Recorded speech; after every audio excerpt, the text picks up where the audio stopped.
And we are back. Back from an 8-month hiatus. Haven't made one of these videos in a long time, and I'm glad to start. So welcome to the channel, or if you're here returning, then welcome back. The name is Split Suns. Glad to have you on this look through one of my songs. And this time around, I'm going to be talking about a song, one of the most famous songs really, called Deep Sea Trouble for the MS Paint fan adventure Vast Error. Now, I've floated the idea of making another one of these videos for a while, ever since I made my last two ones over last summer, 2018. And I always asked, hey, what song would you want to see? And Deep Sea Trouble seemed to get positive reception every time I brought it up. So I decided I'm going to do that one first, and then at some point throughout this break, I'm going to record some other videos. But I just wanted to get this one out the door quickly, because I know it's been a while, and I want to get the ball rolling. This song was released in February of 2018 for a special EP by the Vast Error music team called Running For Eons, which was centered around the character of Murat Turkin, fan favorite, everyone's favorite meme man. Well, it's a lot more than that, but you get the idea. And it was basically going to be an EP all about, of songs, just of like mashups of 80s, 90s pop culture stuff, whatever Murat is into, that's playing on the TV screens in his hive, that's sort of nexus of pop culture that Trite has picked up throughout the years on Repeton, of TV stations literally running for eons. So it's a quote from the comic, that's where the name of the EP came from. And before I get into the song, I just want to talk about kind of the history behind the song, as I usually do. But there's a lot to talk about this time around. So Austin first started talking to me about potentially joining the Vast Error music team around September, October 2017. And I was like, yeah, I'd like to join. I just got to read the comic first, so it took me a while to read through the comic. But by the time I finished, I was like, yeah, I want in. So at around October was when I finally finished. I decided to join the team, join its Discord servers. The first song that I got the idea to do was a song about the character White Noise, who's kind of the author figure of the comic. Kind of like Doc Scratch, in that he's a seemingly omniscient character who resides outside of the conventional narrative, comments on everything that's going on, but he's a very, very different character than Doc Scratch, as you learn pretty quickly. And his character really fascinated me my first read through the comic. So I wanted to do a song about him, like kind of a character theme for him, maybe. And it was really a really cool song to work on, and I'm glad I got the chance to make it. And that song, I think I started making around November, and it was finished whenever Vast Error Volume 3 came out. And it took me a good while to work on that song, and I was up until like 3 in the morning the night before the album came out trying to finish it. And then even the day of the album's release, I was still tweaking the song a little bit. But before that song was finished, before the album actually came out, the guy behind Vast Error, the whole shebang, or one of the guys, because there's a few people involved, Ostinato, one of the main men, he came to me with a proposition that he said he felt I was the only person he could see pulling it off. And that was where the idea for Deep Sea Trouble and the Running for Eons EP sort of formed. So originally for Volume 3, I was only supposed to do one song, Commercial Break, because it takes me forever to make songs, and I don't normally have the time to make much more than one for any given project. But he wanted to see if I could make another song for this project, for Volume 3. And the idea he pitched me was basically something that he said 3 members of the music team told him would be a complete disaster. And he pitched to me what Running for Eons would be. It's a song just based on the stuff Bird has running on his TV, all those old shows from the Renaissance of the hours in VHS or still going, and he said verbatim, a janky hip-hop track that samples a whole load of bullshit. And then he started rattling off some ideas for things that I could sample. He said 1990s rap tracks from The Simpsons, the theme song for Alf, Neon Genesis Evangelion stuff from Pulp Fiction, TMNT, that kind of stuff. And I immediately was on board with this idea, because there's one thing that I like making, it's meme mashup bullshit. I had made on my SoundCloud a few months before this meme mashup of the Gorillaz song Empire Ants with some other stuff, and Austin listened to that, and he was like, okay, I know that Split can do this, just will he be willing to do it? And I was like, yeah, I absolutely want to do this. And the first video he linked me was the music video for the Simpsons song Deep, Deep Trouble, which is the main sample in my song Deep Sea Trouble. And then he just ended up sending me all this stuff, like all these ideas that I could use. And I told him, I really want to do this. I might not have the time to make it for Volume 3, but I would love to do this. And he was like, okay, that's totally fine. If you don't release it for Volume 3, then we can release it as a single later on, because he thinks, he thought it was too good of an opportunity to pass up. Like, he wanted to get this out there. And I was like, yeah, I want to do this. And I asked him, I'm looking through our old DMs, and I asked him, did you want it to be more straight mashup like Plastic Beach, or like some of my other songs, like the stuff I did for Canwave, with the Blank Jimmy character, like Blank Jimmy, Echo Chamber, those kinds of songs where there's more of a serious beat that I produce, and I sprinkle samples over it, like some extra spices. And he said more the Blank Jimmy route. But he imagined it could possibly be kind of both in a way. He imagined something like Deep, Deep Trouble to start out, the main sample, and then as the song went on, it would metamorphosize into my own beat, and the samples kind of take a back seat in a way. And I thought that was a really interesting idea, so I'm like, you know what? I could do this. I really want to do this, and I devoted all my energy after making Commercial Break to make this song happen. And as time went on, he ended up suggesting that it ended up becoming an EP.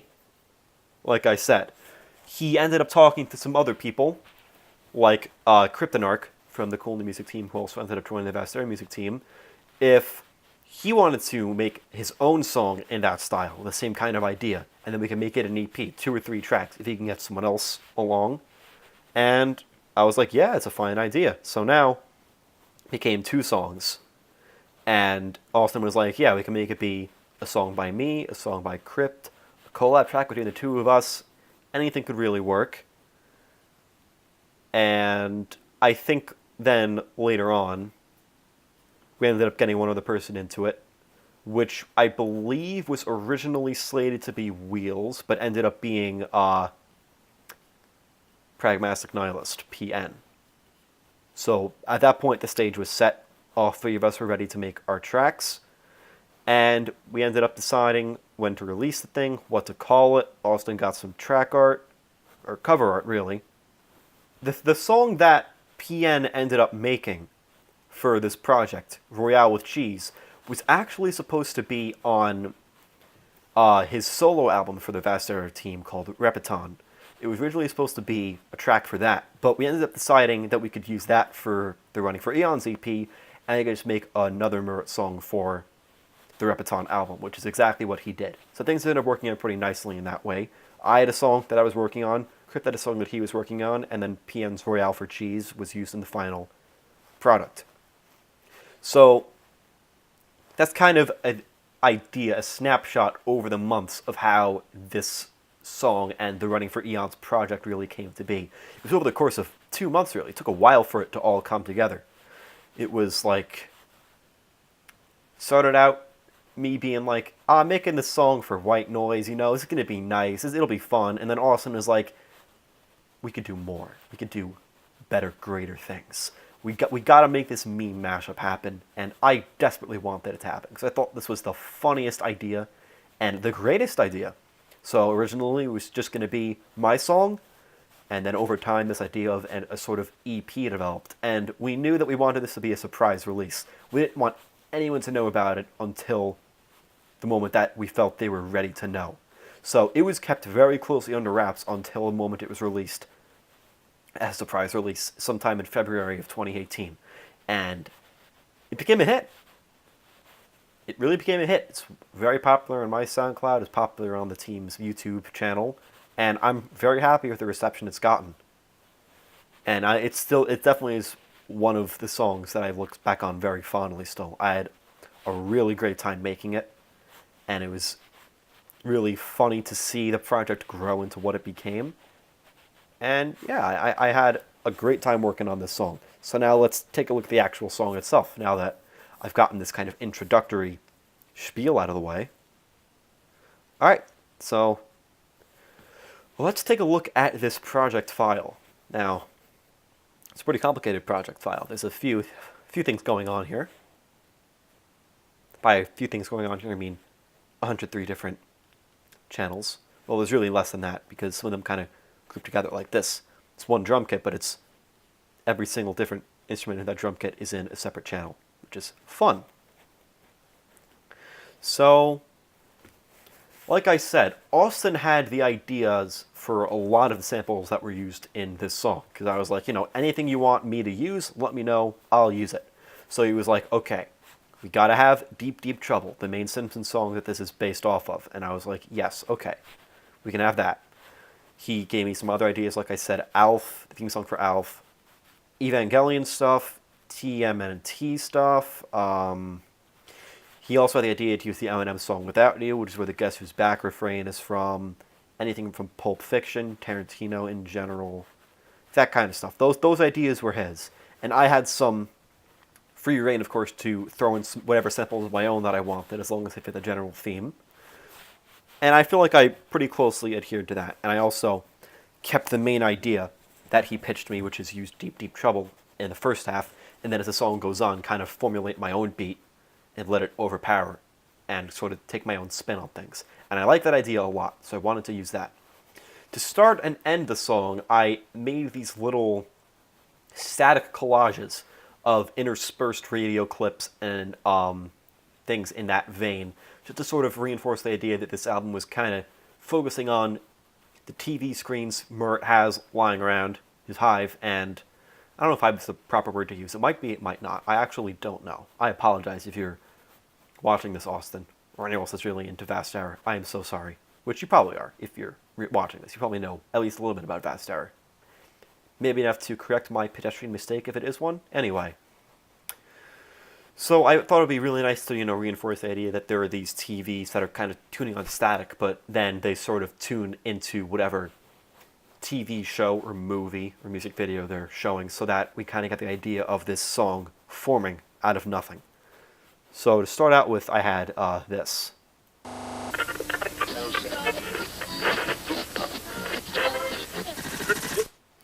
And that's just the opening 2 bars. And I got some of these samples from YouTube. Pretty sure this one is from YouTube.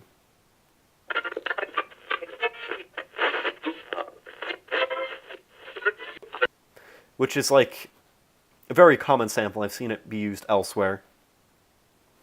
This is just some VHS static that I feel would be nice to have as ambience.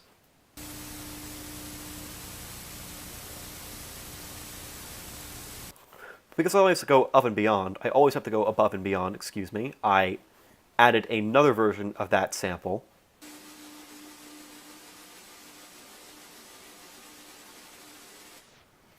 That has a tremolo effect to it, so it pans from left to right, and as the song gets nearer and nearer to kicking in the main Deep, Deep Trouble refrain, I made it oscillate faster and faster to be like, oh, it's building up to something. Huh, that's pretty cool.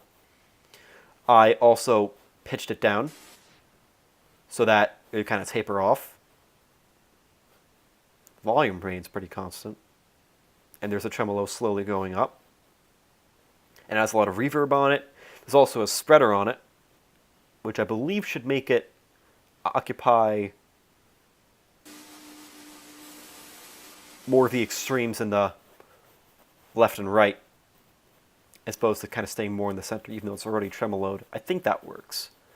This is a sample that I just got directly from Logic. Nothing really fancy to that. And then I, made it stutter a little bit for some emphasis. And also to start off the entire song, I just took a snippet of the VHS static, pitched it down, and chopped it up. And that had that fade in on a volume automation. I later found out that this sample was used in the Justice song D-A-N-C-E, and also I'm sure in other songs and YouTube videos and stuff like that too. It's not exactly a rare sample, which kind of makes it a little weird for me now that I know that, but oh well. So then...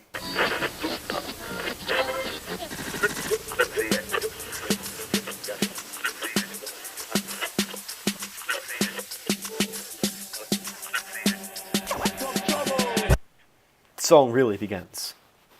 And we have this the main VHS tape.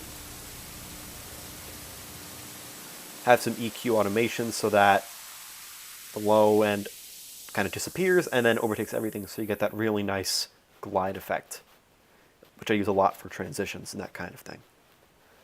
For this radio tuning effect, I kind of took some parts of the actual sound and either like added some reverb or echo to them or repeated them to get the idea that some kind of progression was starting to build rhythmically as opposed to just noise.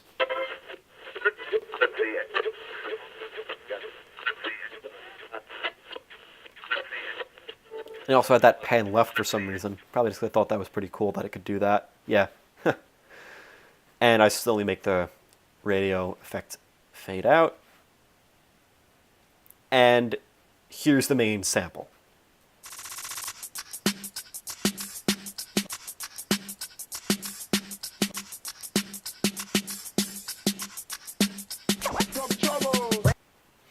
I think the reason that it loops like that is because in the actual song, in that intro, there's dialogue from the Simpsons characters, like Homer and Bart are saying stuff. Homer yells like Bart, and I didn't really want to have dialogue at this point, so I wanted to keep it instrumental if that was possible, so I did some finagling to get that to work. And this is, I named the file RTE Backsting. And I called it Running for Eons Track, the file, because at this point I had no idea what I was naming the song. Sometimes I don't know until I'm partway through. And originally I just called it Running for Eons Track, because that was what we knew this would be. Actually, maybe I hadn't actually started working on the song at that point, and I only started working on it after we came up with the idea for making it an EP. So I just called it Running for Eons Track, because I knew it would be an EP. That must be the reason. It's been a while, so I don't remember all the specifics. So it's RTE Backsting, because this is just the Eminem Guess Who's Back sample, but in reverse, so that it's like reverse reverb. And you have some EQ on that so that there's not too much bass in it. And then to make this, I took the Guess Who's Back sample. It must have been this specific one. Yeah, and I added some reverb to it so that it would, allow me to have that kind of an effect where I could take this, copy it, stretch it out, and then reverse it so that you get that nice reverb coming in.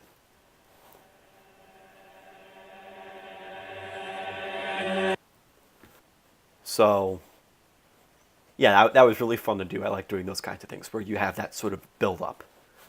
And then the main song really begins here, which is like the third intro so far, because you have this static intro, and the drum intro, and then the intro where you start seeing, you get a taste of what's about to unfold with these samples.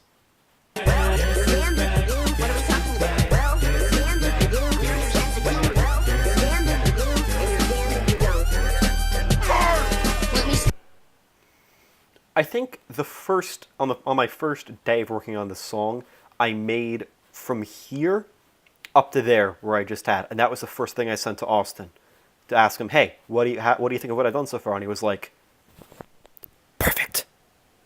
And I knew, I was like, yes, okay, I'm doing a good job. So you have the main deep treble sample. Well, you're damned if you do. What are we talking about? Well, you're damned if you do. Where's your sense of humor? Well, you're damned if you do, and you're damned if you don't. I got a lot of mileage out of that refrain. Well, you're damned if you do, and you're damned if you don't. I used that for all it was worth basically later on in the song, but for now I had to set up that idea, that sample. So yeah, the other samples that I used in this section included the Eminem Without You, Guess Who's Back.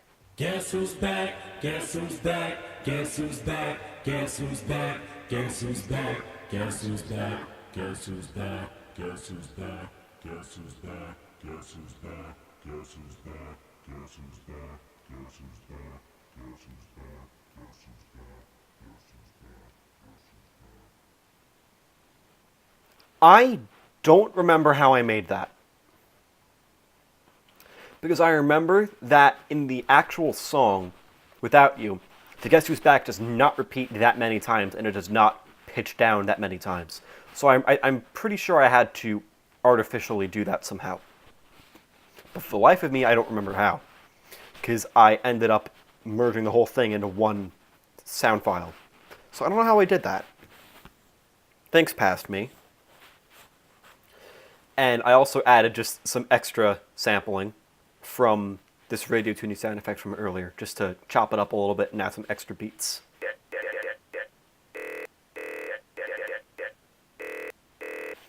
Which is EQ'd so that you don't have a lot of bass in it at all. Doesn't clutter things too much. And also some slight tremolo on it so it pans a little bit. Because at this point I had learned that I didn't need to automate panning. I could just use the tremolo and simplify things that way. Another sound that I used a lot in this song was the siren sound from Kill Bill.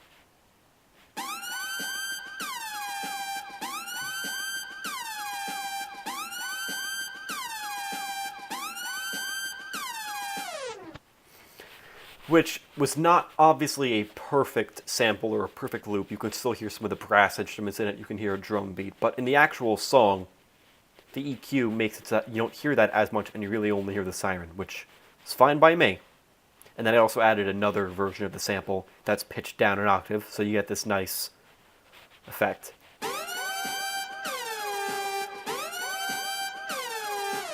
And they both pitch down at the end, so it's like, you know, I like doing that, as I mentioned previously. I think that, you know, it's a funny effect to have for this kind of a song. Where it's, you know, things kind of just start and stop a little bit abruptly. They don't really care about staying in pitch that much. These sounds are kind of ephemeral, in a way. And then I also added, throughout the song, gratuitous air horn usage. And I also added that extra loop so that the sample could go on for longer, because that might have been as long as it went. Oh, no. It just ended abruptly, I see. So I wanted it to fade out. If there's one thing that I regret most about this song, it is the air horn usage. I feel like they're not used as well as they could be, and they're not positioned effectively at all. Like, I could have done a lot more of them, and I should have placed them in better spots than how I did. Is that all that's in this section? Oh, no, it is not. Missing the bass. The bass was by far the most important part of this song to me.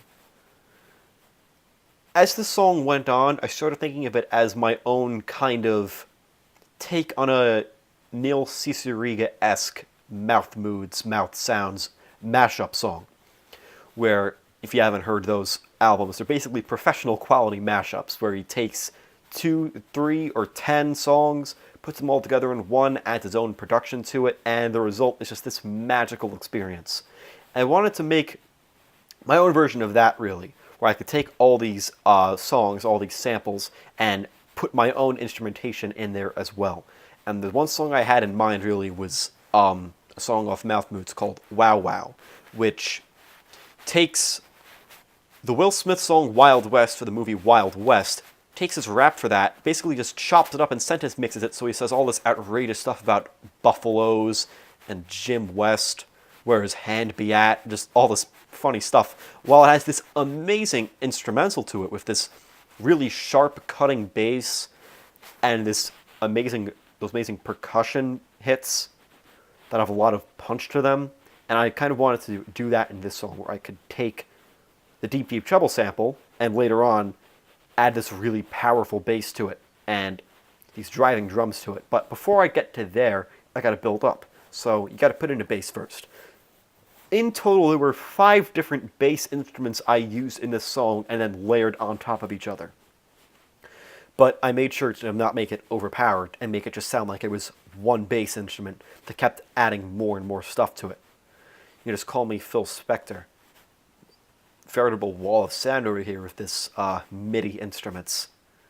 Oh, jeez. Okay. So the first bass I added was a sub bass with a lot of emphasis on the low end and a little bit on the high end, so you could hear it pop. Because I was really interested in a bass that has that pop sound to it, like where it's not just a flat tone. It has that drive to it. So the first bass I used was this.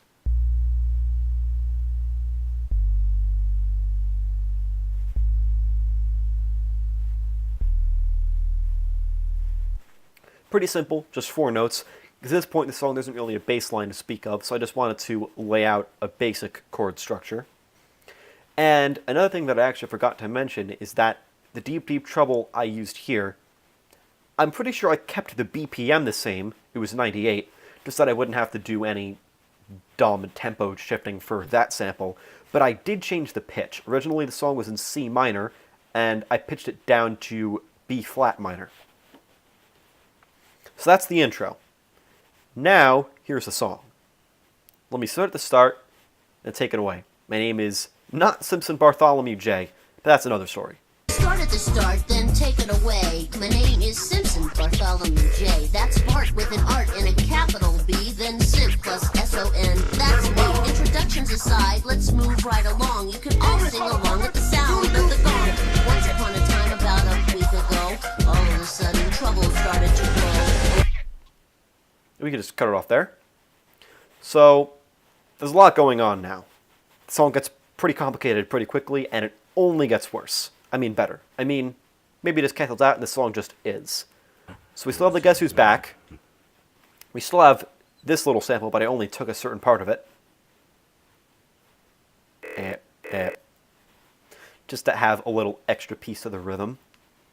You have the main deep, deep treble beat with Simpson rapping. Start at the start, then take it away. My name is Simpson Bartholomew J. That's Bart with an art and a capital T, then Simp. Not a capital T, capital B. What am I saying? I can't even do this rap. I've heard this song so many times working on the song, I still don't know the words. That's just how it is sometimes, you know? Simp plus S-O-N, that's me. Introductions aside, let's move right along.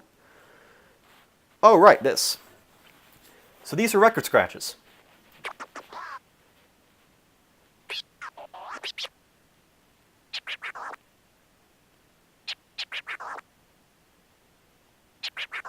Riveting. So how's your day been? We're doing well. So where did I get these samples from? I got these record scratching samples from this website a long time ago. When I say a long time ago, I mean 2016.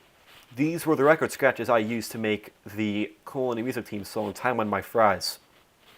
What I did was I downloaded, because I don't know how to make record scratches on my own, so what I did was I downloaded a pack of them and then kind of cut them together.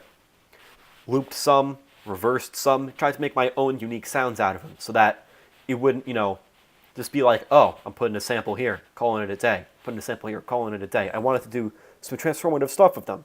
For now, I'm kind of just being a little bit sloppy with them because what I did first was I made this main refrain out of the record scratches, but I felt like introducing such a complex part of the song so early wasn't the best idea, so I kind of just added some small record scratches to ease into the idea of the greater ones. I don't really love introducing new samples or ideas without building them up first. I kind of tend to take things a little slow, a little gradual, a little sweeping in the way that I produce them. That's just really what I do. Except for times where I don't do that for dramatic effect. Like sometimes I can do pretty jarring smash cuts if I'm trying to go for a glitchy approach, but that's not always. I feel like my work is really this kind of balancing act between ambient and glitch, and some songs lean more one way than the other. Some songs do both, somehow, which is a paradox if you ask me. So what the bass really does for most of this part of the song is it mirrors the bass to the actual deep, deep treble song. This main sample has Bart's vocals, it has drums, it has a bass, and it has whatever other record scratches or vocals or samples that the producers wanted to throw at it. So you have this bass line.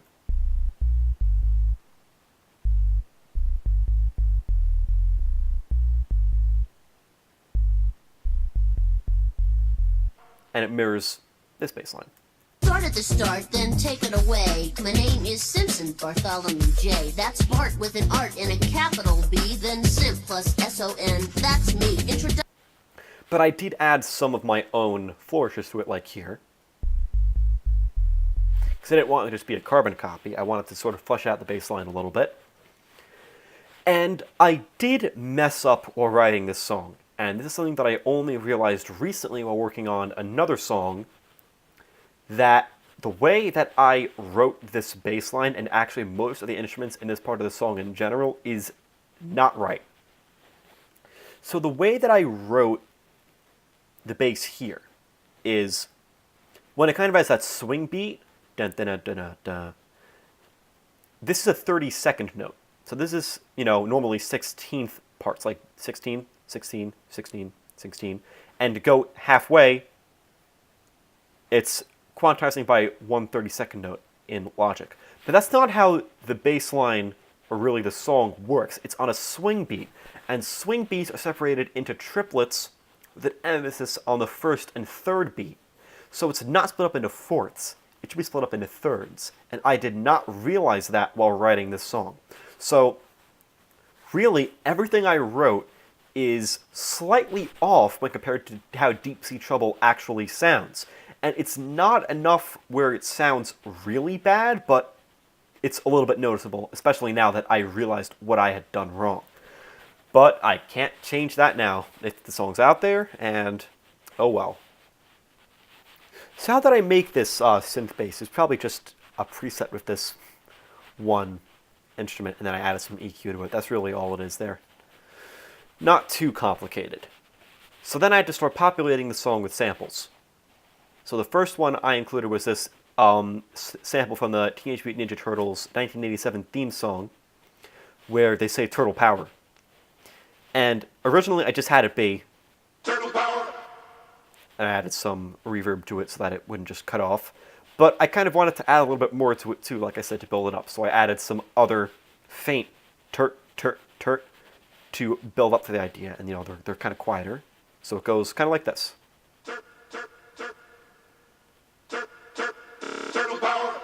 And I also like, doing those stutters as I am wont to do. Can't escape the glitch.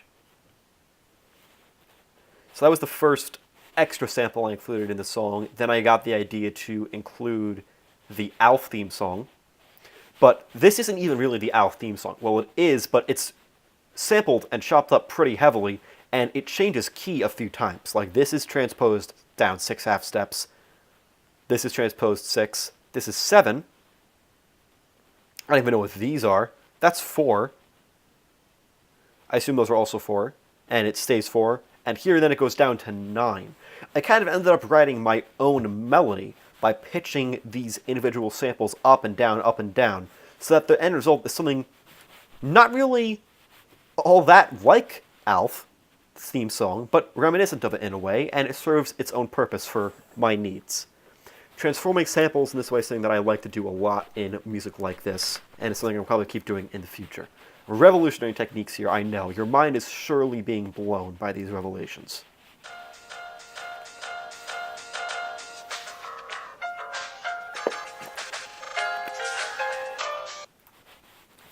And that last note there coincides with the song going back to the original key of B flat, because that's the third and actually B flat major. So I was wrong when I said it was minor. It's really B flat major, kind of. It's a little confusing. Later on, I think it does transition into B flat minor when the song gets going and it loses the deep treble pretensions. Play a little loose with the specific key here.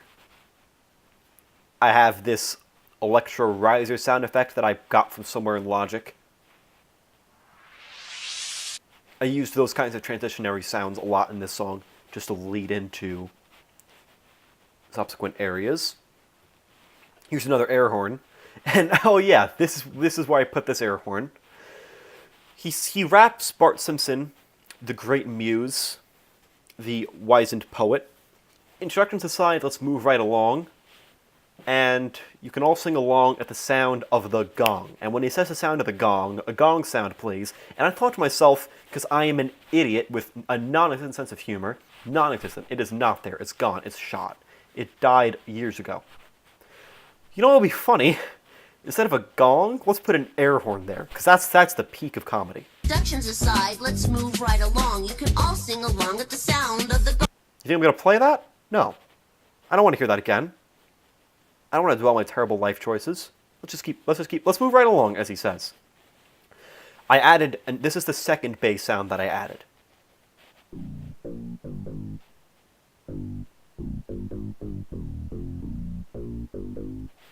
It's not as loud as this sub bass, and the next version I add will be even quieter still, because I don't care too much about adding more bass. I want to add different timbres to the bass. I want to add different sounds to the bass. This has all the bass drive you need. I mean, hear it. That's some low end right there. So I wanted to just add a little bit more of a growl to the bass, a little bit more of a wobble. Not a wobble. Wobble's not the right term. A little more bubbly, maybe? Yeah.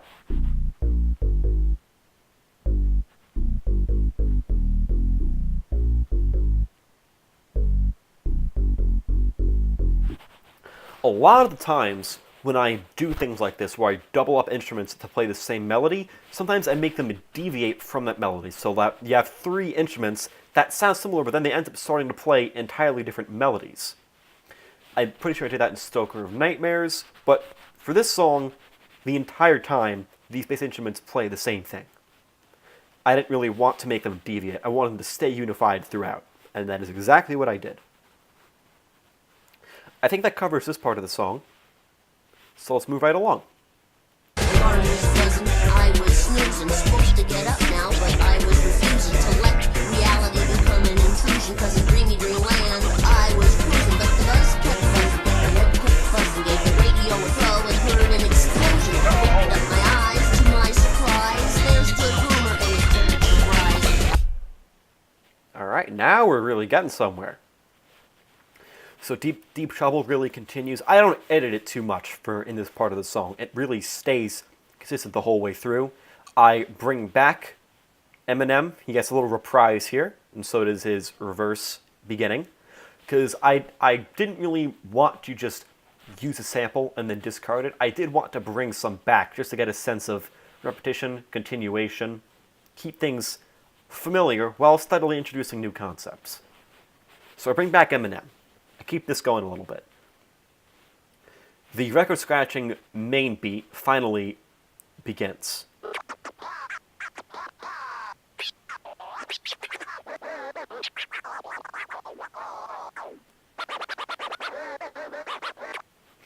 I think originally I kind of just put these samples in wherever I felt they would fit, like not specifically quantized to certain times, so it sounded a little bit offbeat. And I hadn't entirely matched them to the tempo of this song also, because the way that my sample pack worked is it was split up with samples of different BPMs. So you had 100 BPM, 105, 110, 115, 120, and so on. But this song was in 98, so I had to make them a little bit longer, each of them, which took a while. But the end result I think is pretty on beat. I add yet another bass, which is really not a bass at all. It has no low end, all high end, and it has much more of a bubble to it than the tight synth.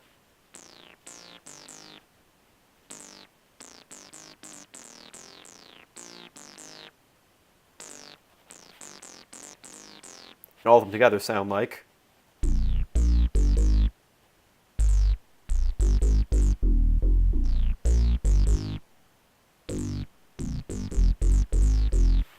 So you see how over time this kind of unified bass develops, where it's made up of disparate pieces, but removing any one of them ruins the effect of the whole instrument. They kind of work together in that regard. And this classic funk synth bass sample I took right from Alchemy synth. I didn't edit it really in any way. There were ways that I could edit the synth, but it sounded just fine for what I wanted, so I kept it.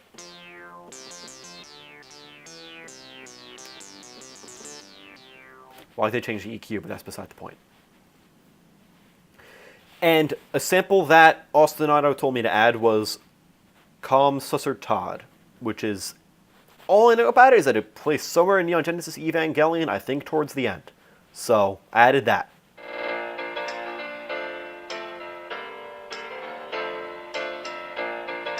The funny bit about this sample is that I didn't even need to pitch bend it at all. It is just that key naturally. It was perfectly in tune with my song, and I was like, you know what? Yeah, this has to go in here. It took some effort to get a piece of it that I felt would fit this part of the song, and also to EQ it so that you wouldn't get all of the other instruments involved.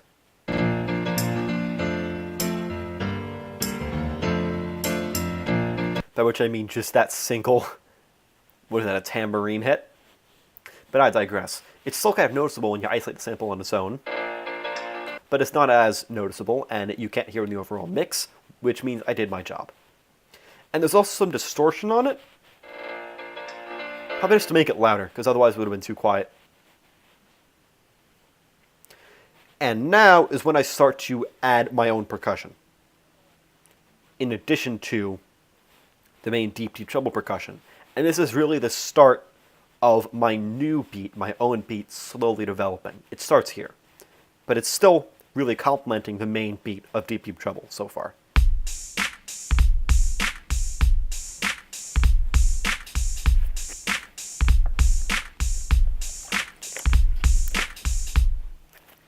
Not very complicated.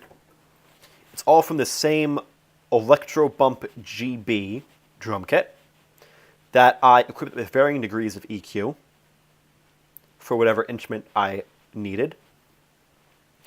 And I think the only reason these are all on different channels is so that I could EQ the different instruments according to my needs and also pan them differently. So this is an open hi-hat that I kind of muted a little bit by getting rid of some of the high end, opening up the mid. This is just a standard hi-hat with a little more emphasis on the mid, and also pan differently. This is the kick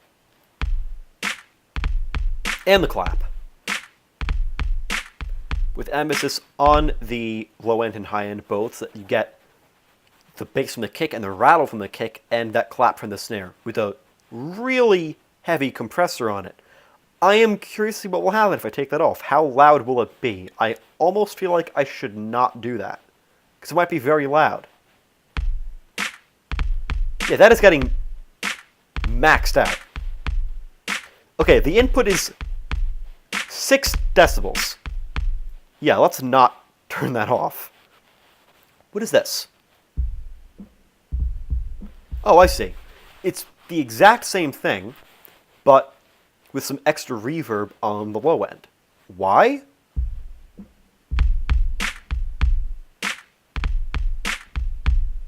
I guess just to add more emphasis to the low end, I guess. Like I said, I guess like twice. Wow, great. Love that. And around here is where I kind of started thinking of my own ideas for things to sample. Because up until this point, I had really been doing Austin's ideas. Deep Trouble, Alf, TMNT stuff. Oh, right. Tarantino stuff, but I forgot another Tarantino thing. I sampled this line. Thanks, Samuel L. Jackson. English, motherfucker!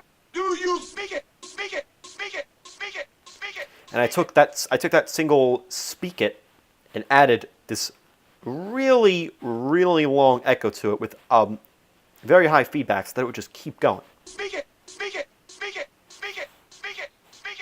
Speak it! Speak it! Speak it! And it goes on for a while. I don't know if it ever stops. Does it stop? No, it actually does not. It keeps going until it is just too quiet for it to be audible. That's kind of a scary thought, isn't it? Until it reprises later in the song, but we'll get to that later as well. So I forgot about that sample, just felt like I should bring that up. And now these were my ideas. I thought of the theme song to Hawaii Five-0, and I realized if I changed the pitch, I could fit that pretty nicely into the song too. Reality become an intrusion, 'cause in dreamy dreamland I was cruising, but the buzz kept buzzing, the red kept buzzing, gave the radio a throw and heard an explosion. Opened up my eyes, to my surprise, there stood Homer and his big eyes.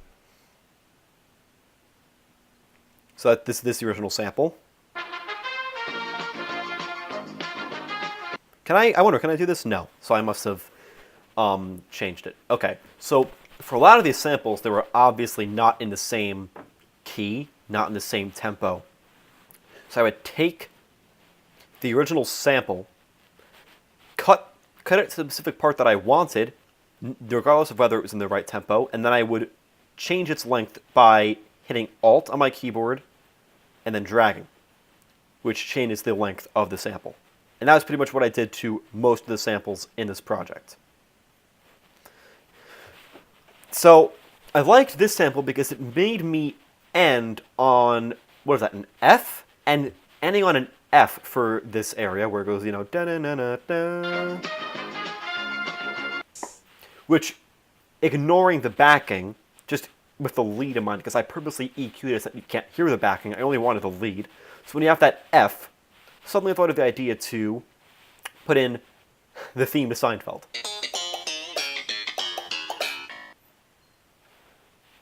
And I thought that would work pretty well with the key that the song has suddenly changed to. And I wanted to change the bass line to play the Seinfeld theme. So it ended up sounding a little bit like this. And then it resolved back to the main key, which is B flat.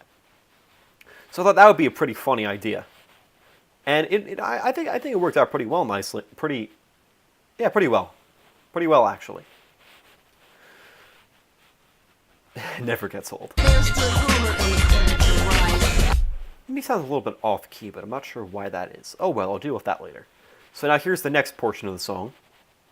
I was chillin', he was yellin', face all distorted cause he was propellin'. It wasn't what he said, but more of his tone. The usual jive, put your nose to the grindstone. I said, I'm real sorry, that didn't cut it. I started to protest, but Dad said, shut it.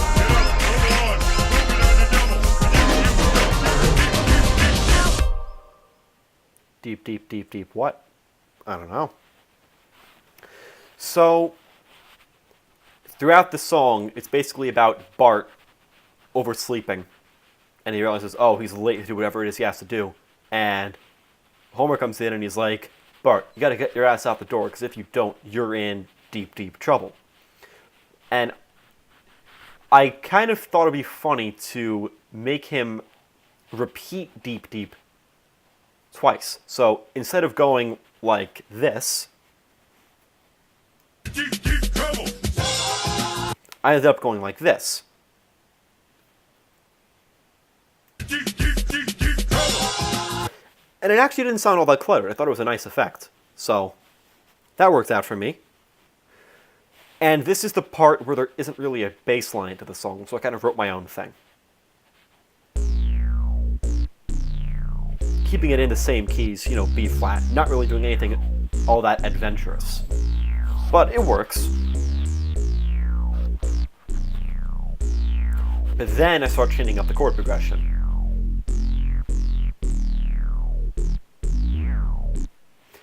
And that was, you know, kind of a bass swell just to go, wow, which is, you know, it's like, here we go. The action's coming up.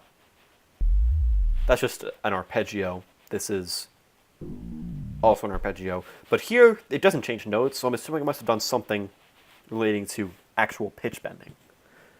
Will I see anything? Come on. Pitch bend. Where am I at in the song? Yes, here we are. So that really going into this area of the piano roll, hitting this button and doing this is kind of how I do most of the automation I do, in addition to doing it directly on my Akai keyboard. But when I do it like that, the automation doesn't look as clean as this. So sometimes I do it on my keyboard and then refine it in Logic itself. So that's a nice sound, don't you think?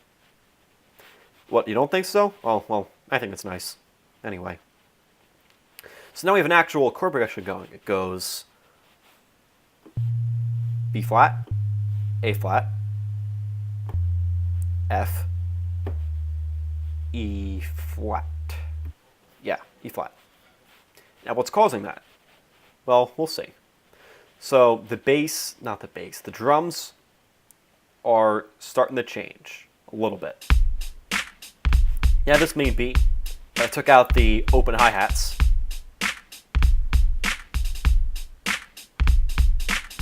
Starting to get a little more creative with the hi-hat sampling there. I'm adding some triplets in, throwing in some extra swing beats. And adding some more claps. And some more of whatever those are. That. Some extra snare hits, it seems.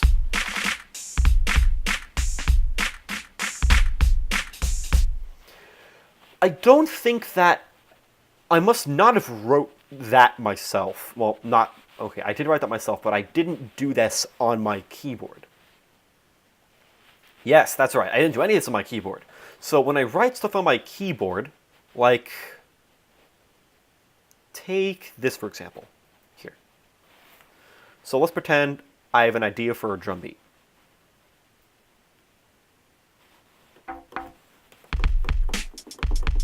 Okay.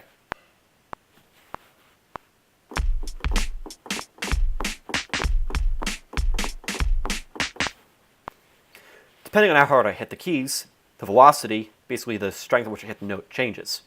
And that's when I use my keyboard. But when I don't, it stays one velocity. And I do that either by just writing the note into the piano roll or using this musical typing function, where now I'm typing on my keyboard, my actual computer keyboard.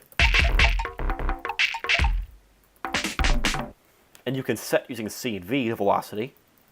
And you'll see the velocity is 98, so I just used the default velocity, I guess. And that was how I wrote this song. I didn't actually use my keyboard. Because for more sample-heavy songs, even though I do incorporate my own instruments, I don't always go to my keyboard. For songs where I'm more involved in actual songwriting, melody making, I do use my keyboard. Like Blank Jimmy, Echo Chamber, all those songs, I'm not actually at my keyboard working. I'm just staying on my computer the whole time. So here, changing up, I can still change up the velocity, obviously, with this option right here. So that's how I made those changes in velocity.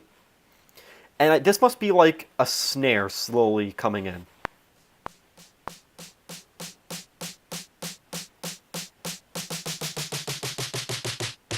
Ooh, fancy! It changes pitch.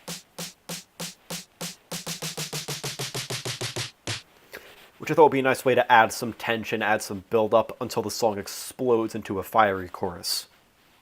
Another thing that I thought would be nice to add was a choir. Don't ask me why, I don't know.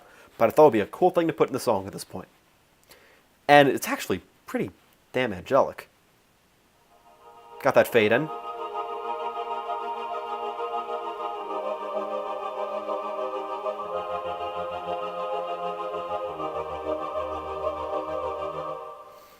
I added a tremolo to the choir so that instead of pitching left or right, I changed the phase of the tremolo so that it phases in and out. Instead of going left to right, it's shh, shh, shh, shh, shh, instead of shh, you know, that kind of a thing.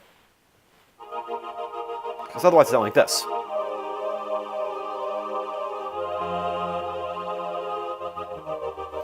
And this better makes it go a little bit more to the extremes, as I said earlier. So what's the difference between these again?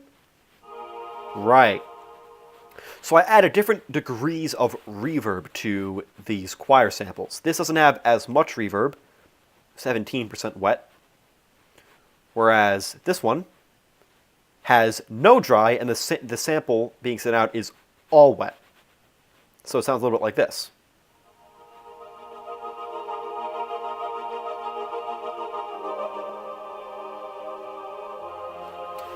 And the tremolo being used here is not the same as there. This one is actually just left to right panning tremolo.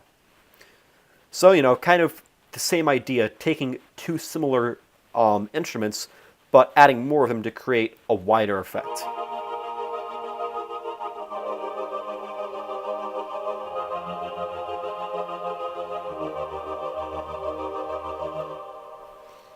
And then I add another one of those electro riser samples, which I often change the EQ of so that there isn't too much bass and there isn't too much treble either, so that they're not obnoxiously loud, but they're just loud enough that you can tell that they're in the mix, and it's like, ooh, it's a nice effect. The main sample driving this part is the melodica from Gorillaz' Clint Eastwood. which I had to put a Gorillaz reference in there somewhere. I would have been very upset if I didn't.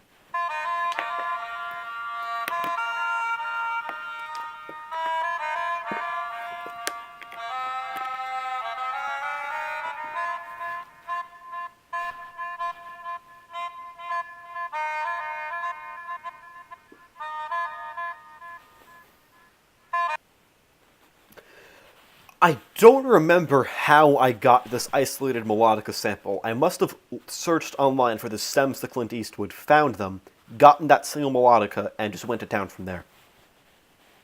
But I don't remember how I did that. Oh, right, okay. And then at this point, I used some Hanna-Barbera stock sound effects, because I thought that those would be pretty funny to add. I think I used these because Austin told me that Kryptonarch was using them. And I thought, hey, that's not a bad idea. Maybe I could try putting in some of those in my own song. I don't think these were incorporated very well at all, either. They're really just there to accentuate the main beat. Where, you know, there's 1, 2, 3, 4, 5. Or 1, you know what I mean. So they're at regular intervals, just to spice things up. And they have a nice echo to them, too. It's like probably dotted eighth. Yep. I said without looking at the screen, dotted eighth, because I use that a lot, that echo, because it's still in beat with the song, but not the same beat, so it provides this nice contrast. And I then also decided to add this A-Team sample from the A-Team theme.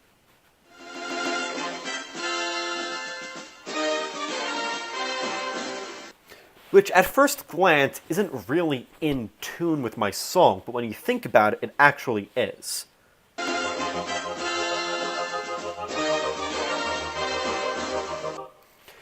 Because we're at F right here, and this is an F major, but the choir is playing probably an F major 7th. This doesn't have a 7th to it, but it's still an F major, and then it goes down to E flat major.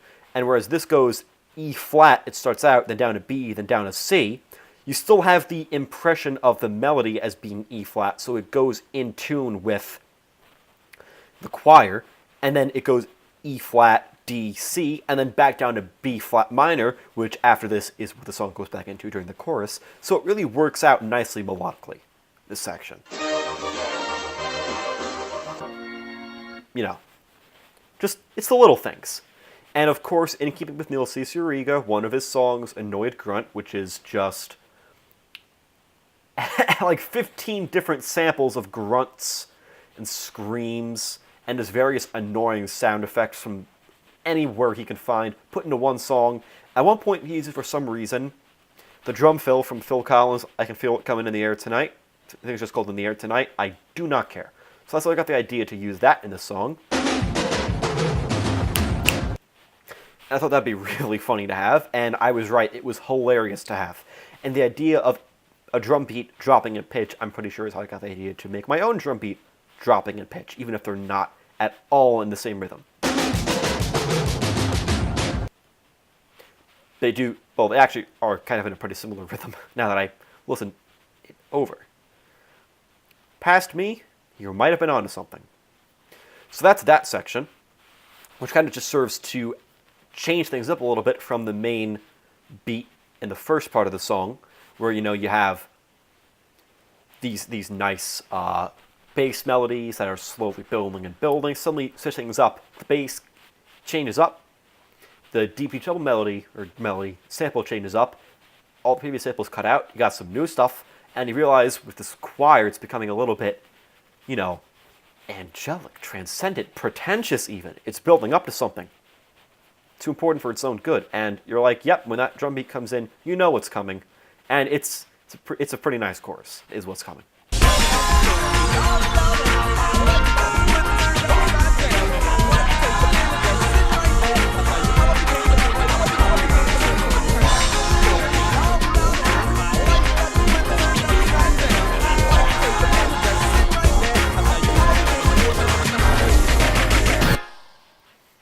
Alright, so I had cut out the record scratches entirely in this section, choosing instead to focus on the Hanna-Barbera stock effects to kind of carry that void, but those leave, because I only wanted them in that kind of bridge section. Pre-chorus, really, is what it's called, not a bridge.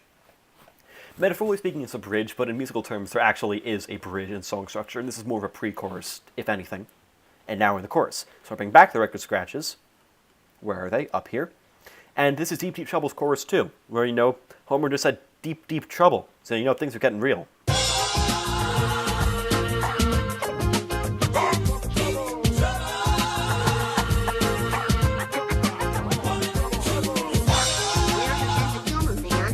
Where is your sense of humor, man? You asking me? I don't have one. It's gone, like I said earlier. Pay attention, Bart. He's not going to listen to me. The actual Deep Deep Trouble sample does have record scratches in it, so I kind of took those, also had my own record scratch ×2 combo. Works out pretty nicely, as I am saying a lot.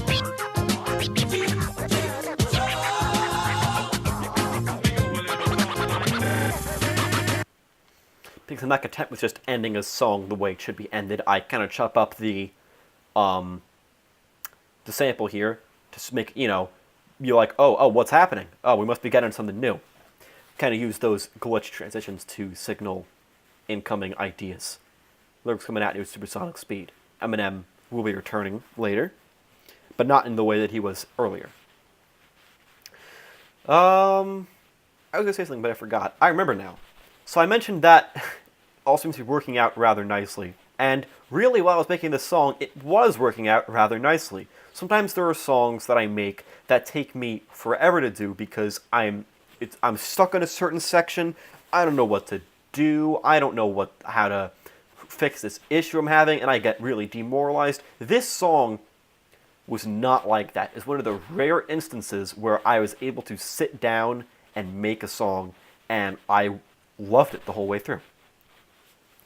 I kept coming up with ideas to sample. I kept coming up with new instruments to pull out of my ass. It was a great experience making this song, and that doesn't always happen. Collision Course is another song that I can think of where I really just, I felt like it came to me in a dream, and it all just came together out of my hands. So, the bass line from Deep Deep Trouble returns in the main sample, so I bring it back into bass.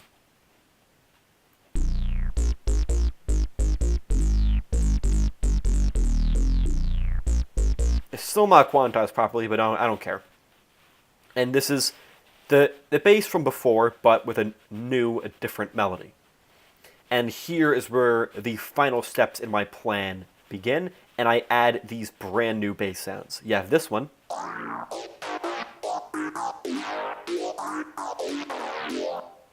And this one.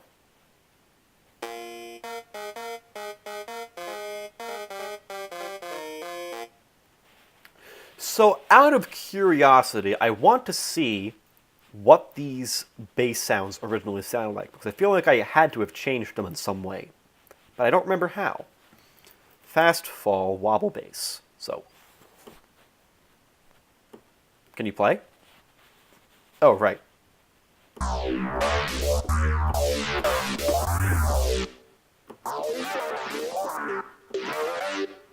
Okay, I actually didn't change it all that much.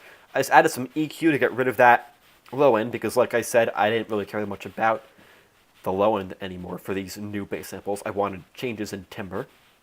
And that was the squelchiest bubble I had found so far. And I was like, that's the sound that I want. I want a bass that both has that squelch to it, but also a harder edge to it, which is where the Arcade Attack bass came in. Was harder than like literal Bit Crush, you know? So that's Arcade Attack bass. Yeah, this one I remember I did change. The actual sample, you know, it's... The Bit Crush doesn't stay around for too long. So I changed the actual synth here. The retro synth patch. I changed the filter. Is that really all I did?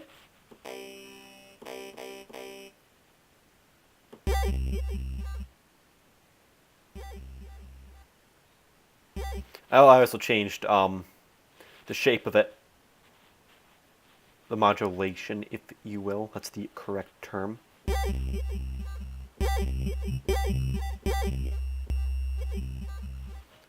I must have done more with it too, but for the life of me,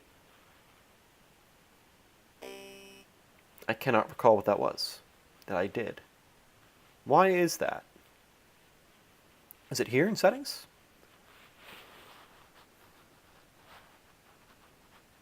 Nah. Okay, so what did I do?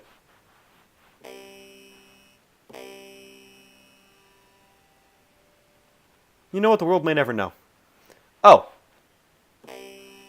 This probably.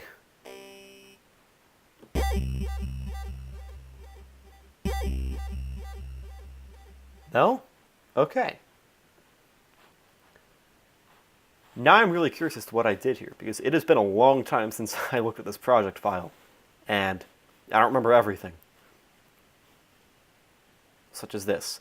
Don't remember this. How I got that bit crush sound to linger so well. How did I do that?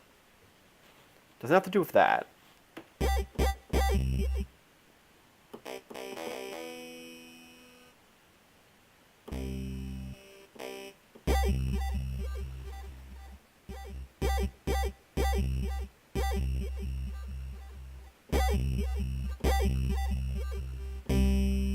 Okay, that's it. It's the LFO.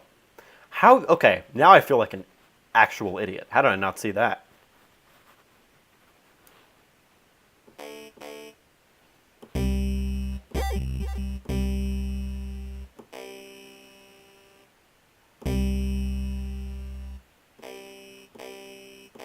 Okay, maybe not, but that gets the same effect across. So you get the idea.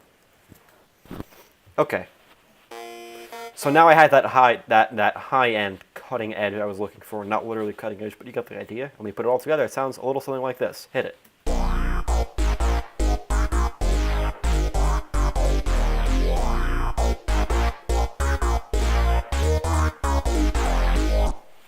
And that was a sound that I was looking for. I had finally settled upon my masterpiece of sound design, if you will.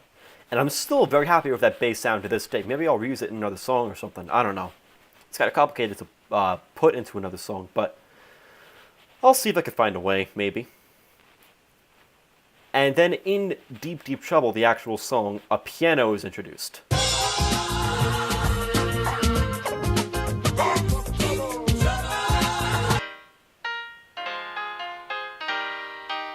Which I also wanted to mirror with my own piano. So I just took a piano, panned it to the right, changed the EQ so that there's no low end at all. That's not the EQ. So, it gets that kind of washed out effect going. And I thought that'd be pretty nice to have.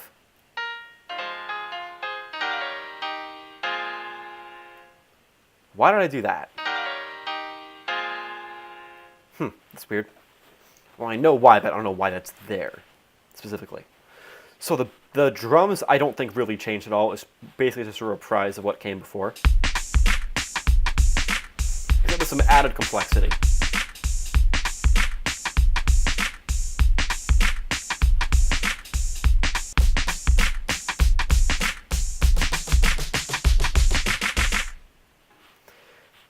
And then to accentuate the this, you get this.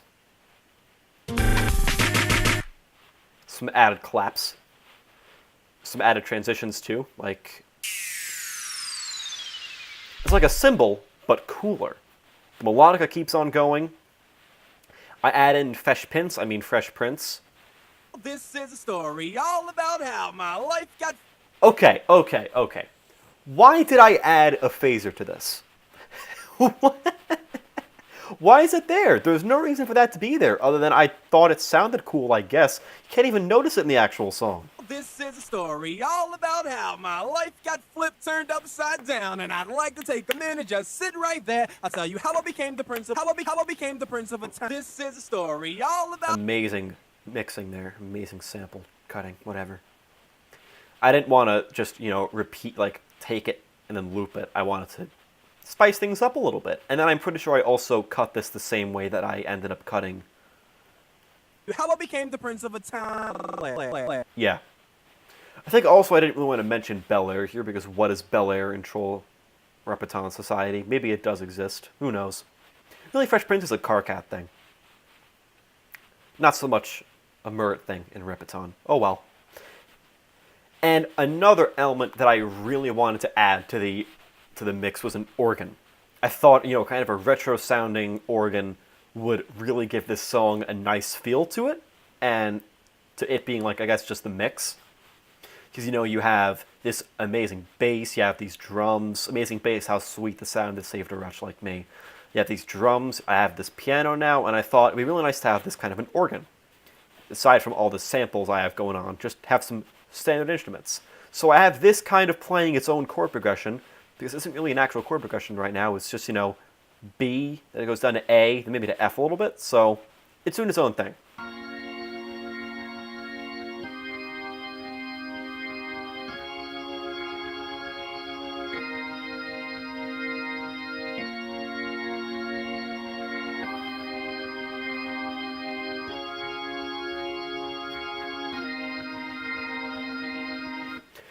I'm pretty sure I manipulated the vibrato rate on this, yes, so that, you know, you get that kind of effect where it's...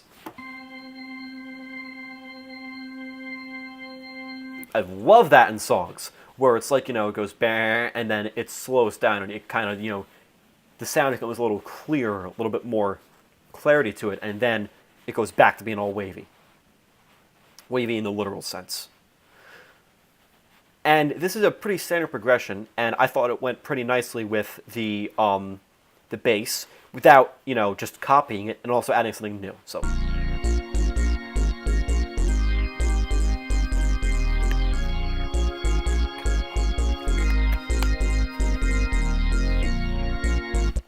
Get the idea.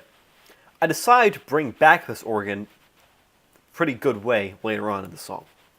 And later on, I mean like in 5 seconds. So this is the chorus.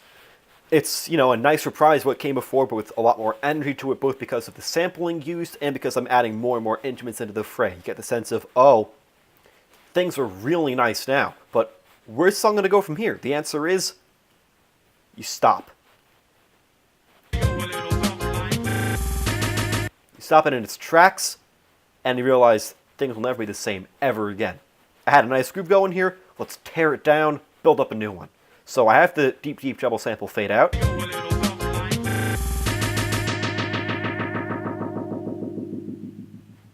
So that's gone. And it is not coming back. I don't play any other part of the song. This is all you hear of deep, deep treble. And we have this kind of transitionary segment to guide us into a new version. Not a new version. Well, maybe a new version. A new part of the song. And I wrote this nice little bass ditty. Let's start over.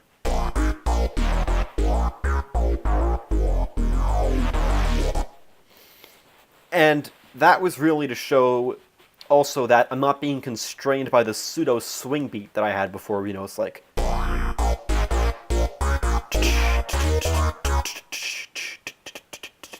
You know, it's like...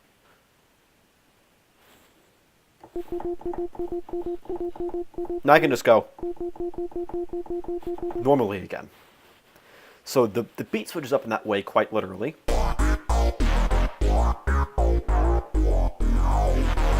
Which is also to show that we are no longer being constrained or by the normal conventions of this deep, deep treble sample. I now could do whatever I want. And you better believe I'm going to take advantage of that. So I have the piano end on probably some kind of dramatic final chord. Yeah. What is that, like B flat minor ninth? Yeah, something like that. And I take that da-na-na, and I start looping it.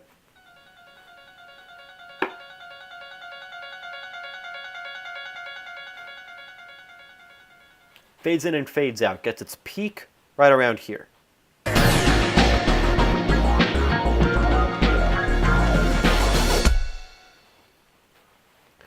And I think that that gave me the inspiration to sample the X-Files theme, because I realized it sounded kind of like da-na-na-na, but in reverse. So I took the X-Files theme,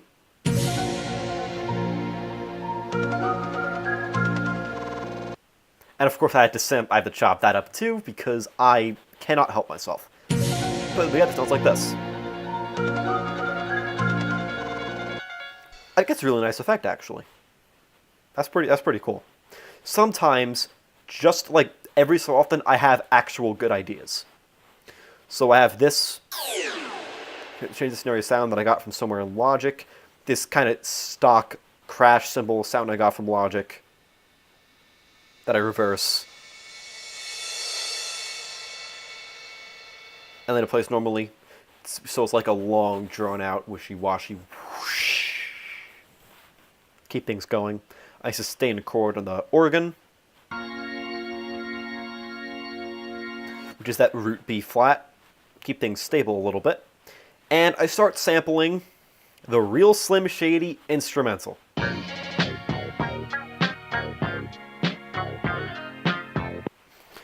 This sample was probably the trickiest one to put in the song because I really wanted it, but it didn't really fit well in the mix.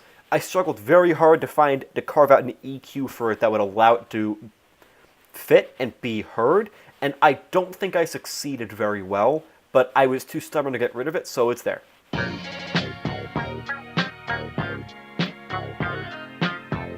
Oh, it's still changing. Maybe that's because I just slowly cut the high cut over time. That's weird. All right. So that kind of settles down here, where it has a different EQ. It's a little bit more of a range, so it's more audible.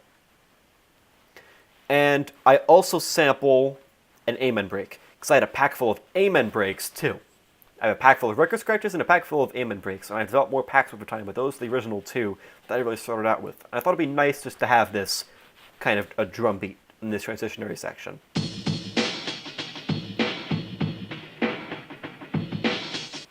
Which goes down in EQ, so the high end is removed, so it's, kind of like you're fading out, but then it pulls back. You're drawn back in. Standard idea. And I start to reincorporate my own drums around here.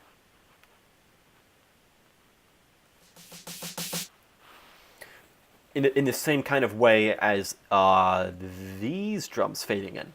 I fade these drums back in. And when I heard this, that kind of open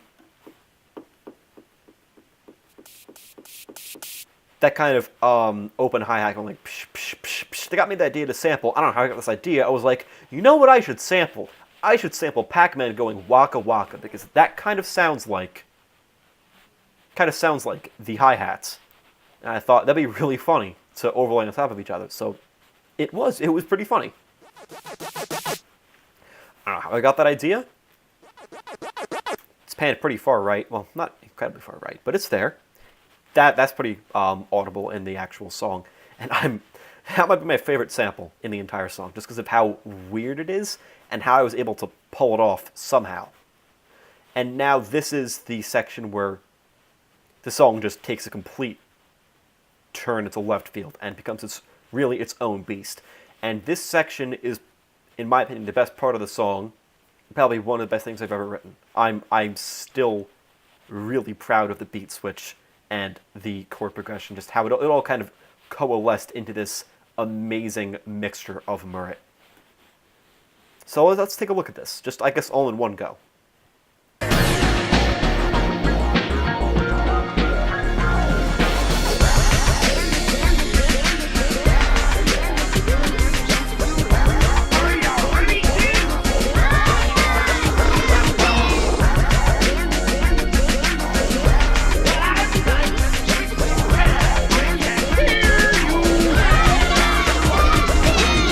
Okay, I lied about doing it all in one go. There's too much to digest in this one part alone. I'll split it up. So I wanted to have my own beat. Like I said, I'd write my own bass line, have my own drums, bring back the organ, and bring back the choir, though the choir comes later. And other samples would be a little bit incidental to this. Like, they wouldn't be as important. I want the focus to be on the bass, really. So I wrote my own bass line.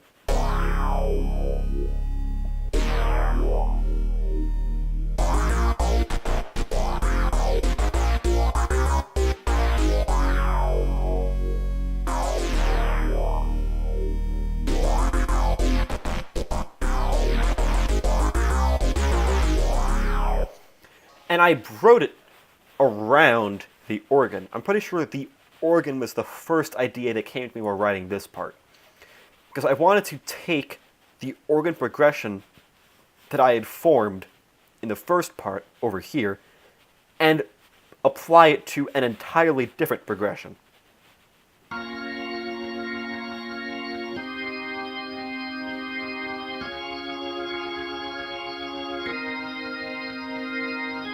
So far, it's the exact same thing.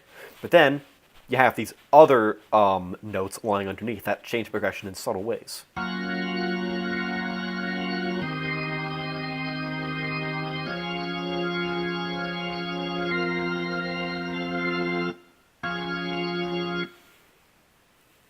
So the progression goes something like, we go down to E flat major.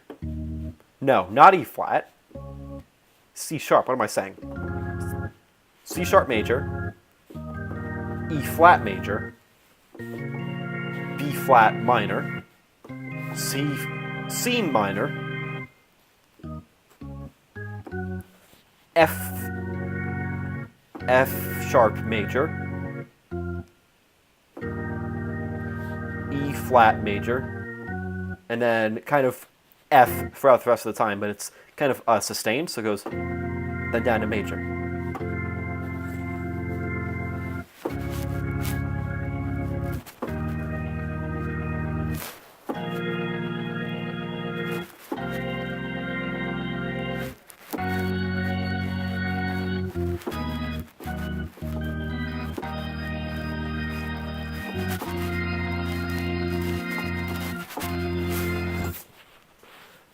And that was a lot of fun to come up with. I got the idea to kind of write this brand new progression around this existing idea, and I was like, it's similar enough to the stuff I had originally written that people will recognize it as like, yes, this is where we started out.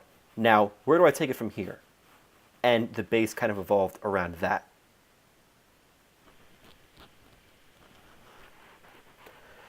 So there are a few other ones going on in this chorus as well. A lot of other things happening here. Well, not really chorus. You know what I mean. This is the right spot. Okay. So, like I said, in this part, I kind of wanted to bring back the samples from the earlier parts of the song, but recontextualize them in new ways to switch things up a little bit. So I took the main, well, you're damned if you do and you're damned if you don't refrain, and chopped it up some to make a completely new beat out of it. That would complement the new beat I kind of Frankenstein together out of this organ, and then building a suitable melody along the bass to create this new progression. Damned if you're damned if you do. Where's your sense of humor? Damned if sense of humor. And that's the first iteration. Then I made another version of it. Damned if you're damned if you do, and you're damned if you don't.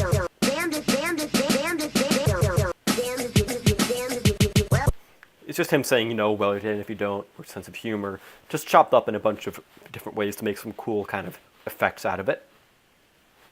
I bring back the Total Power sample. The drums are now in standard beat, not swing beat. And it's a similar kind of beat to the one we had before, but it's obviously changed around.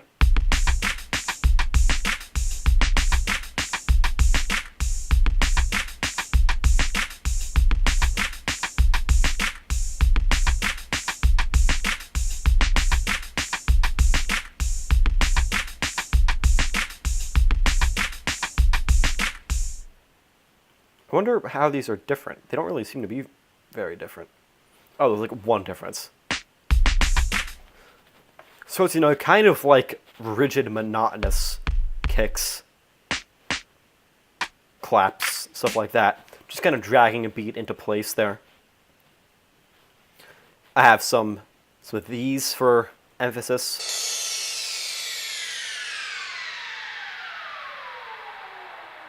Lots of reverb. Really drawn out kind of explosion to show that we are in the thick of it now. I'll bring back the Slim Shady instrumental.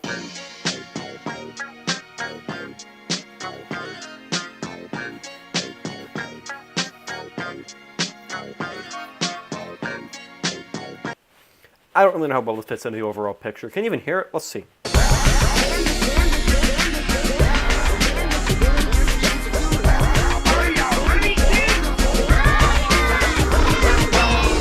Kind of. You can kind of hear it. And it's another one of those instances where I don't care so much about the bass or the drums. I care kind of about how the melody, that guitar sound, influences acts as kind of a harmony for the main melodies that are occurring in my own instruments.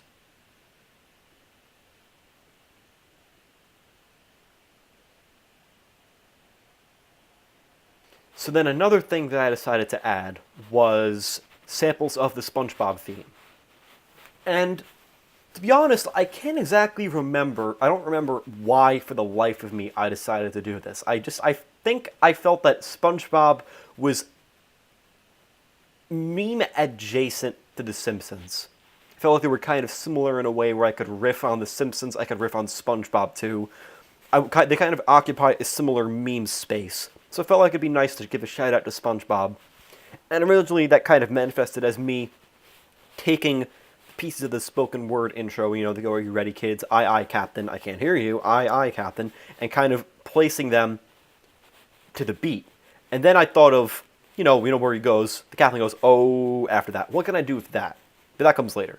So you have here, you have Turtle Power to start out with, and that goes alongside the "Are you ready, kids? Aye, aye, Captain." Are ya ready, kids? Aye, aye, Captain! And then I keep going here with it. I can't hear you! Aye, aye, Captain! And I kind of stretched out the samples a little bit so that they would be relatively in tempo with the rest of the beat. And I found an a cappella version, actually. So the song, at this point, is already a cappella. I just didn't want to have those, tropical sound effects, I guess. I wanted to put in a Nick Cage sample, because I feel like that would be a nice well to draw from. Nick Cage is kind of more of a Homestuck property than he is a Vast Error property.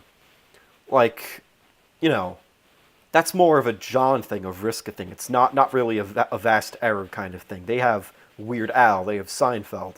I didn't really touch on Weird Al here. Maybe I should have done that, but maybe that's because that isn't really Mert's thing. Maybe he wouldn't sample Weird Al. In fact, he probably definitely wouldn't sample Weird Al. So, I had made a song for the Cool New Music team called "Despite All My Rage, I Am Still Just a Nick in a Cage," which was a part of their Cool and New Homestuck project, where you take every song from every flash and basically make a new song that could fit in that flash. So I did the Dark Cage flash, which is at the end of S. Carcat Mental Breakdown from near the start of Act 6, where Carcat gets hit in the head with a bucket, and you kind of do a reprise of the early act flash where John finds out that gushers are the root of all evil, and there's a hidden link to Nick Cage spawning at the viewer, creepy saxophone, "That was the plan to give you a boner, you got one, wah-ha!" And what song I did was basically just take that idea, turn it up to 11 with the Nightmare Hellscape, add spooky synths, a spooky bass, and just turn it into a sound collage of Nicolas Cage quotes. I stuffed pretty much every funny Nick Cage quote I could find in that. Why don't you put the bunny back in the box? The one where he repeats the alphabet. The one where he says, "Not the bees." Why don't you cut the chit-chat, a-hole? I'm going to steal Declaration of Independence. And there was one Nick Cage quote that I hadn't used, and it was, "I'm like a prickly pear." So I wanted to use that in here. And I don't think I did it all that well. I'm like a prickly pear! But it kind of fit because the pear is, it's on beat. The pear is kind of in an F kind of key, and that is the exact key of the song at that point. So I felt that actually it fit kind of well. I say you could have used a better quote. I'm not really sure. And I think the air horn is somewhere here. There's the air horn. It comes in at the weirdest times. I don't know what I was thinking. So the chorus, not the chorus, this is like the new part of the song, kind of continues in that vein until we get to the halfway point where I introduce a lot at once.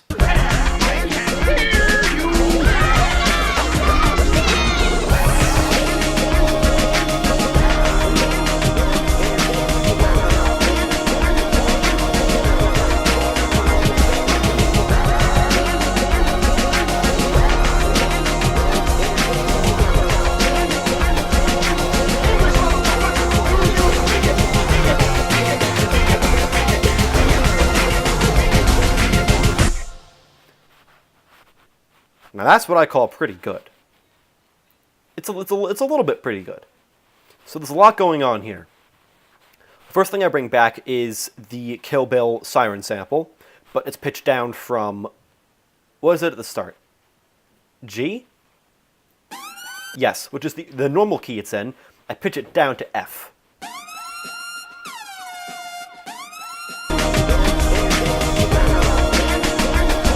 I feel like that better complements the mood shift the song has taken now.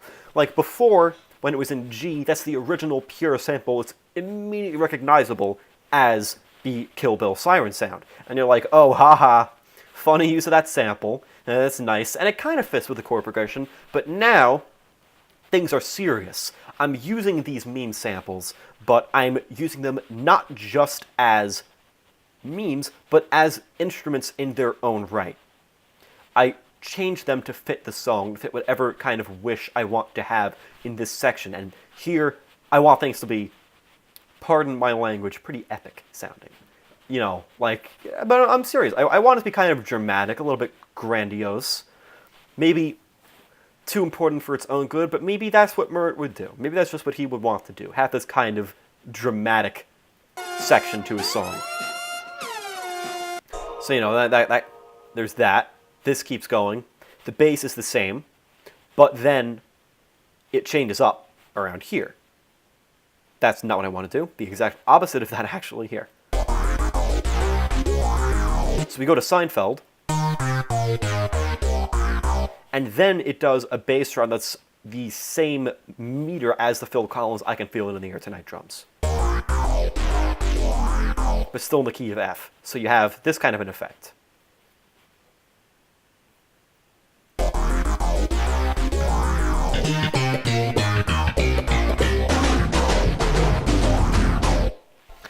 Because towards the end of this gauntlet, I wanted to bring back some of the samples in like kind of rapid fires. Like, oh, there's the Speak It. Oh, there's the Seinfeld. Oh, there's the Phil Collins.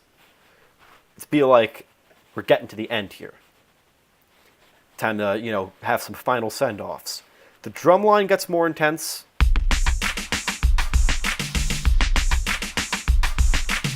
The kicks are getting more repetitive, the snares are getting more repetitive, there's a lot more action now. I add this extra layer to the drums with this really washed out reverb.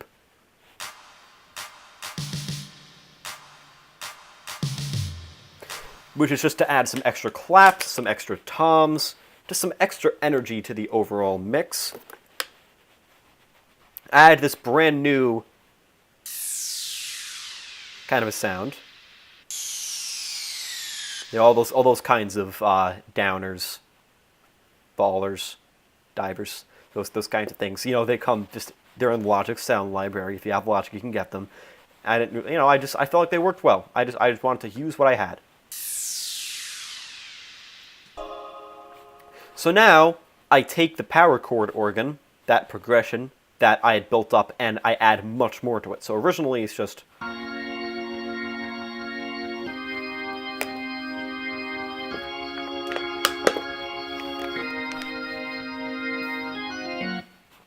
To kind of show how it's the same as it was before, but now it's being used for a new purpose. That original underlying chords are still there, but now it's being built up with what it has turned into at the same time.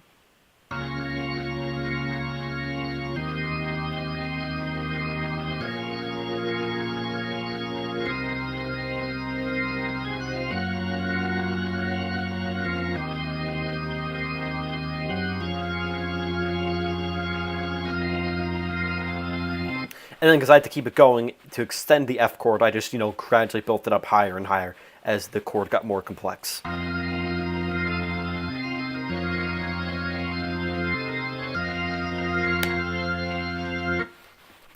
That's pretty good. Again, but like for real this time. That organ run is just so satisfying to me. And then to complement it, you have this choir returning in full force.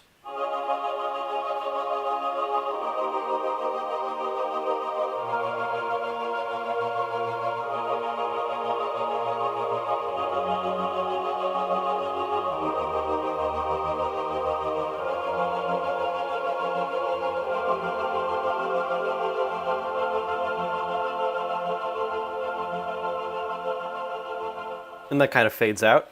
And that nicely complements both the bass and the organ. Like so.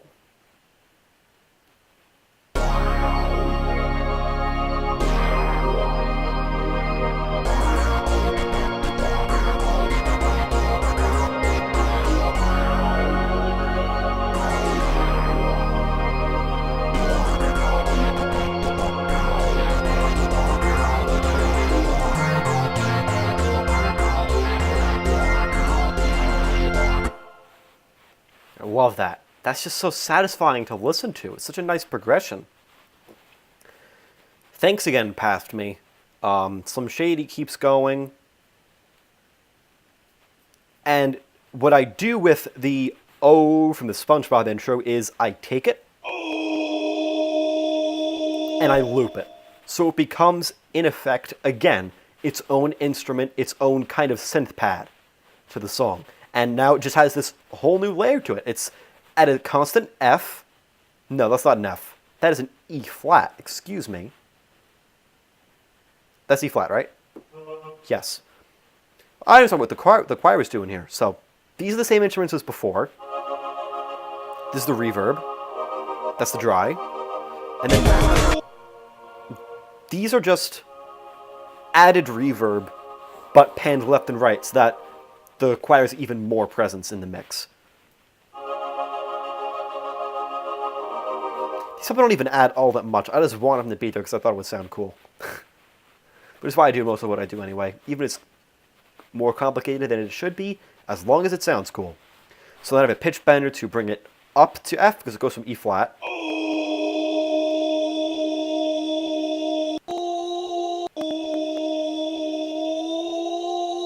And that's around the time of the second part of this kind of progression here. So when it goes to F sharp, and then it settles at F, which is exactly what the O does. So you can see how this kind of complements the underlying progression.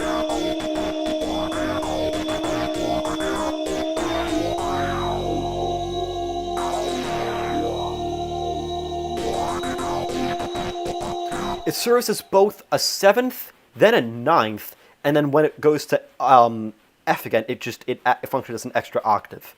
It vacillates between many different chords while staying as the same note, which is an effect that I really liked, keeping these constant sounds the whole way through, while the progression around it shifts so that it serves a different purpose, basically each measure. Out of the SpongeBob theme. I got this out of the SpongeBob theme. Never forget that. Oh man, so I bring back Speak It like I said, bring back Seinfeld like I said, bring back the Phil Collins drums like I said, just to ramp up the action, ramp it up, until we have this final chord to send things off.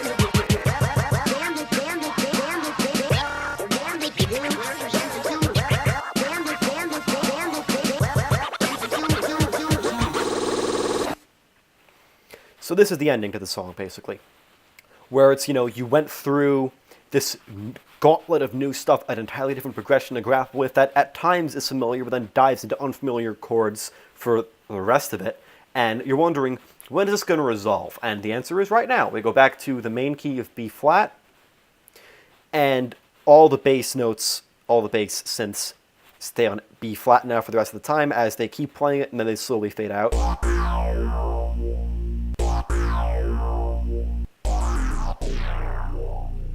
And there they go. And at this point, the song was basically already over for me. I didn't want to do any complex stuff. We just reached the song's climax. Now the action is to fall, so I kept things pretty simple. You have the bass. It harkens back to the beginning of the song, where it was just the deep C treble, the record scratches, and maybe an extra sample or two with the bass. So you have the deep C treble. Well, you're damned if you don't. You're damned if you do. Damned if you don't from before. But now it's the updated version from the climax. You already heard this. I'll bring back the record scratches.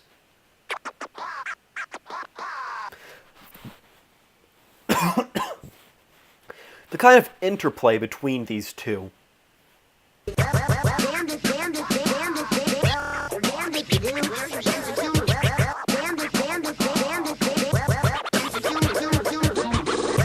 I thought like, they had different rhythms, but similar enough at points where it was interesting to hear them engage with each other and react against one another, making melodies out of not really notes, just drum hits, chopped up vocal loops. I brought back this in the very beginning of the song.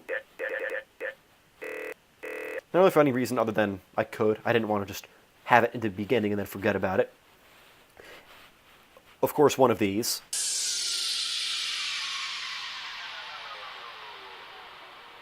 The last one I use like that. One final chord from the power chord organ to send us off. And that fades out. There it goes. I also repeated the Phil Collins drum loop in the same way I kind of repeated the deep, deep, deep, deep treble. Which the bass takes advantage of because it goes doot, doot, like so. And I'm pretty sure the drums also do as well. Yeah. So that's a final hit from the drums, final hit from the bass. Things are pretty much over for them. And then the last sample I introduce is the Imperial March, Darth Vader's theme from Star Wars, just because I thought, I kind of want to have something new. It doesn't really need to match any chord progression, just as long as it's a nice, short, and simple loop, ends the way it began, sounds cool, pop culture relevant. Oh, I could just use the Imperial March. It takes, I think of the mood that I have already created out of the instruments I have, what kind of samples I have that complement that mood, and if necessary, what kind of samples I have that might complement the chord progression or melody I already have going on, which is how I came up with the A-Team sample. I came up with the Hawaii 5-0 sample, thinking about how I can complement a melody. Whereas this, I didn't really need to complement a melody, I just needed to complement the mood. So, have the Imperial March.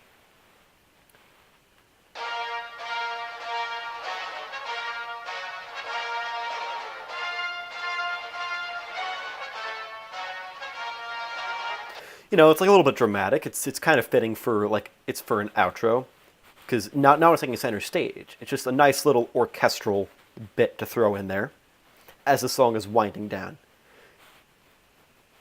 And I slowly bit crush it as the song continues to show that, things are kind of coming to an end a little bit. It's like the song's devolving a little bit, losing its edge. Instruments are slowly cutting out. That's gone at this point.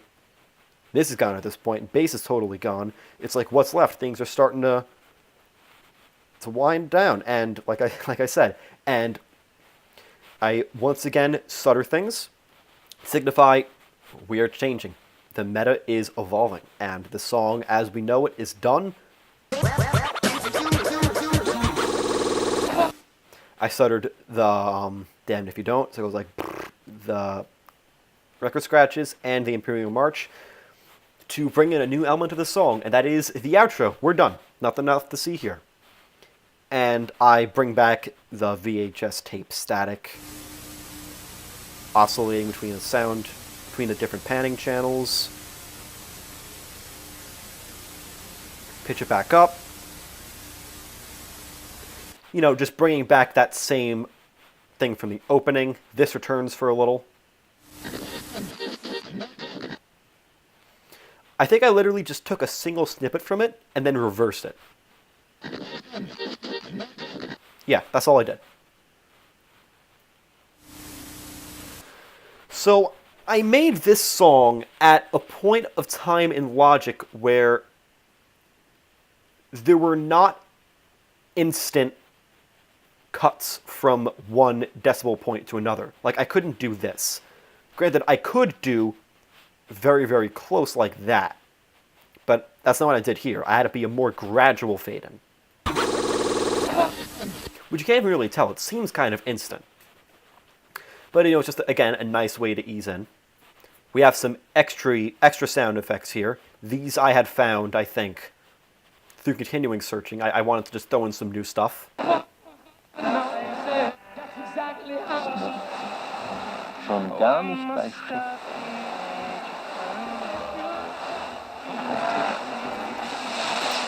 And I have no idea where any of those sounds are from, unfortunately. That's in the beginning as well. And one thing that Austin did want me to add was he said somewhere in the song, put Bohemian Rhapsody by Queen. And I was like, why is that? And gave me an answer. That's all I'm going to say. So that song is in deep sea trouble.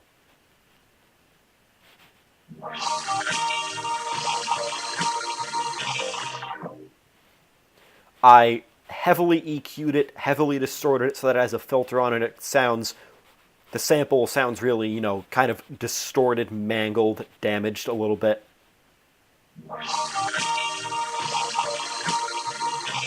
What does it sound like without that filter? I actually wonder. Okay, so it's just normal.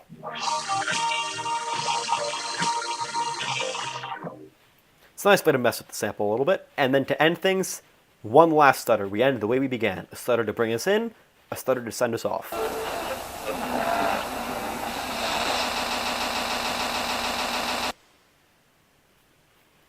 And then I think this is the last sample to be heard up here.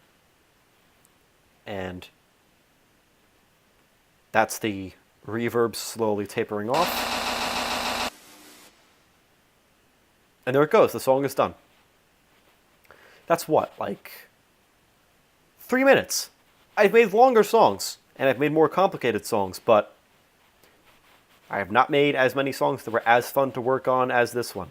I'm pretty much, I think I'm always going to look back fondly on this one, both because of the amount of memes I was able to throw into one track, the amount of sampling I was able to pull, and also, because I wrote some pretty good melodies here, I think.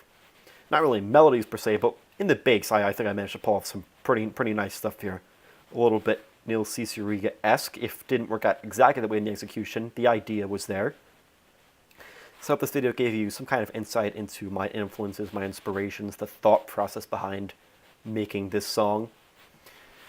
These songs don't really come out of just nowhere, not in a vacuum. It takes thought and planning to make even a song like this.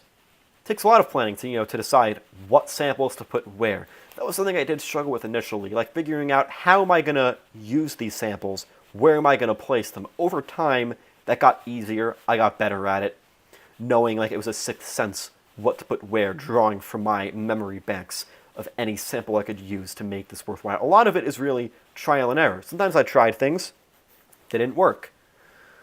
I was trying for a while, actually, now that I think about it. I was trying for a while to put in a sample of Mr. T saying, "I pity the fool." But I wasn't able to get it to sound the way I wanted to. So I figured, okay, instead of, just continually trying to see what sticks, let me just stop, think of something else. So then I put in the actual A-Team sample instead, which is somewhere. It is down here. There. And that ended up working out a lot better. And I was happier with that than I was with anything I had done before. This kind of song involves a lot of experimentation. Knowing what works, knowing what doesn't. Sometimes you don't know until you give it a shot. And I gave this song a lot of shots, and I think most of them stuck the landing. So yeah, that is Deep Sea Trouble. Murit's Party Anthem. I don't know if this is Party Anthem. I don't know. But it's my anthem. I'm proud of it. And I hope you all enjoy it too. So, thanks for watching. I have more of these videos planned in the future. So, don't go anywhere. They'll be coming pretty soon, actually. So, see you guys until then. Peace.